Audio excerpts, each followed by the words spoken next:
Good morning. I'm Richard Vobes, the Bald Explorer, and I'm out on another of my walks with my quest for England.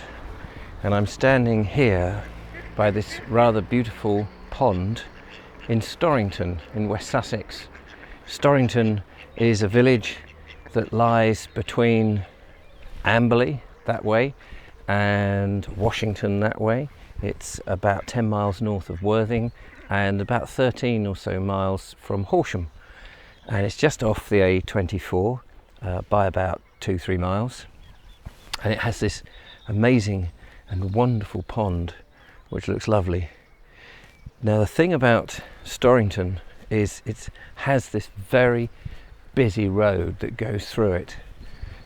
It's not busy now because I'm filming during lockdown, and today I thought on this early Sunday morning, even while we have our lockdown, there are a few cars going past, as you can see, but I thought I would walk into the town, or rather into the village, because it is a beautiful village, but it is marred by the busy traffic.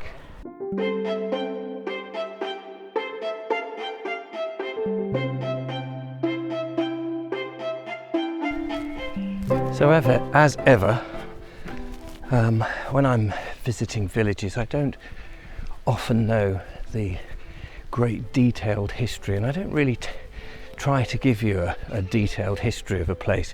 It's more of a sort of topographical look at the place, and that's what I'm going to do today with Storrington. I can tell you that it was mentioned in the Domesday Book, and I can also tell you that a charter was granted in the time of Henry III.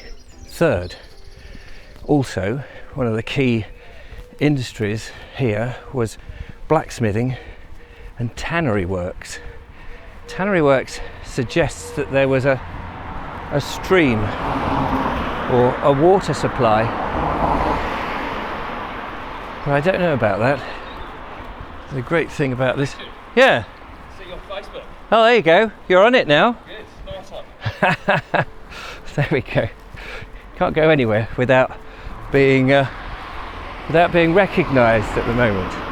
Anyway, so the great thing about these videos is, as I stroll around, if anybody actually knows anything about the places I go, it's fantastic because they'll put them in the comments. I do like Storrington very much. And as I'm sure the villagers will tell you, it is a lovely place. It's just that this road is just so, it's so busy ordinarily.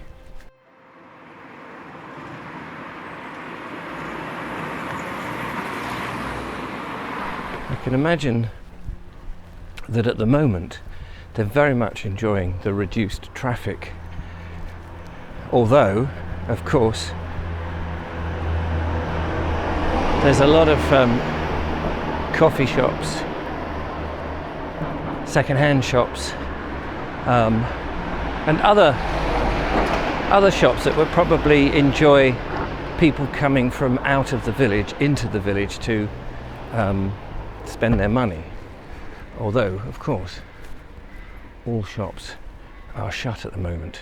Before I get right down into the village, I'm just going to walk up Church Street here. What you'll notice is there's a lot of flags out at the moment, and that's because of the VE Day celebrations, and it does look rather lovely. You've got here the old forge, it says.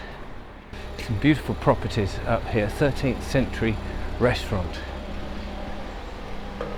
Rather lovely. If we carry on up here, we'll actually come to the church, but next to the church is the museum, and I've actually made a video earlier. Was it earlier this year? Or I think it was earlier this year or at the end of last year, I can't remember now, where we visited the museum, and a very fabulous museum it is too. But I want to go back into the town square and show you around there.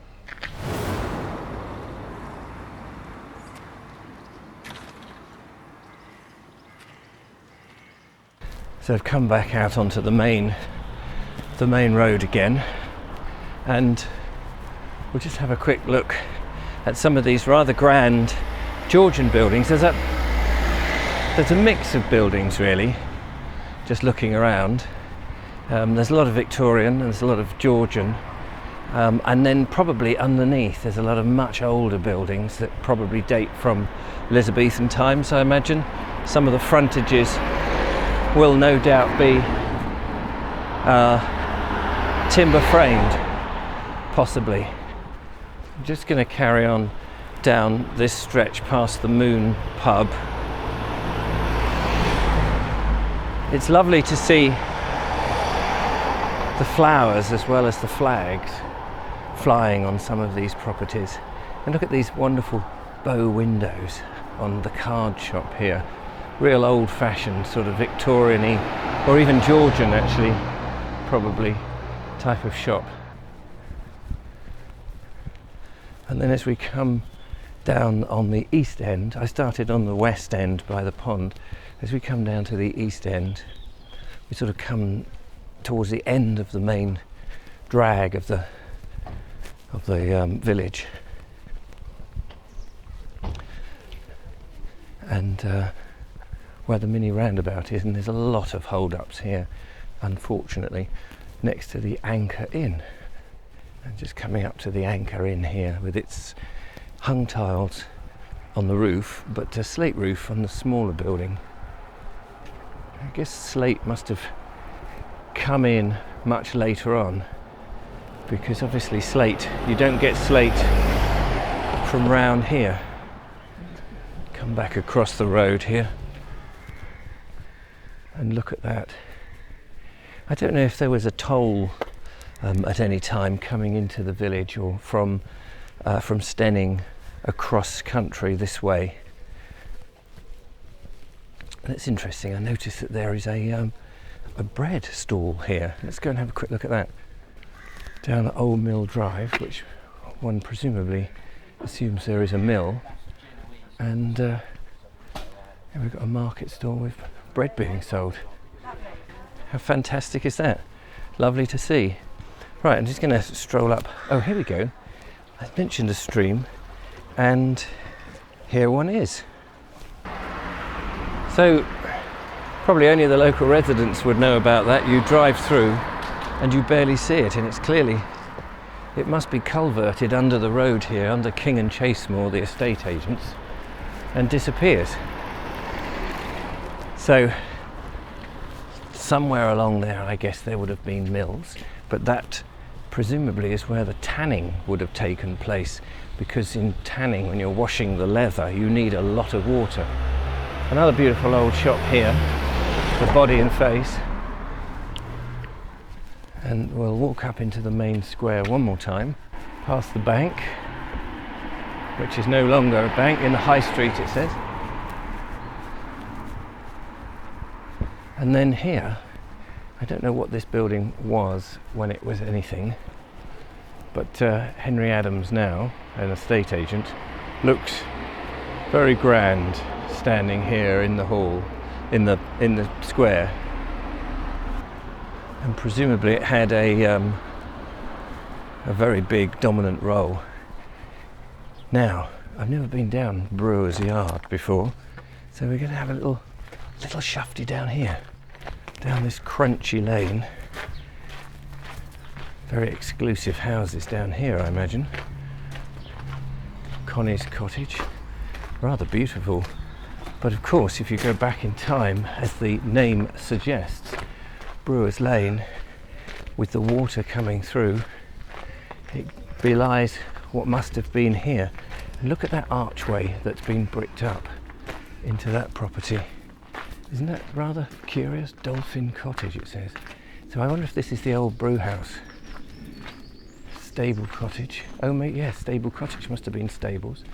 Here, another building with great big arch that looks like it's been filled in. It's all very private now. The old malt house, that says. And the stream heads down there. How fascinating. And another little row of terraces down here. That is beautiful. That is really lovely. Well, I consider myself very fortunate to have stumbled across Storrington on what must be one of the quietest days in the most quietest period it has because of the damn road. Anyway, I hope you've enjoyed my little stag around. It's a lovely place. I dare say there's a whole lot more to see, but thank you so much for watching. Don't forget to follow, like, subscribe, become a patron. I'll go and look at more villages, more landscape, more heritage, go on more walks and all of that. Till next time, thanks so much for watching. Bye bye for now. Bye bye.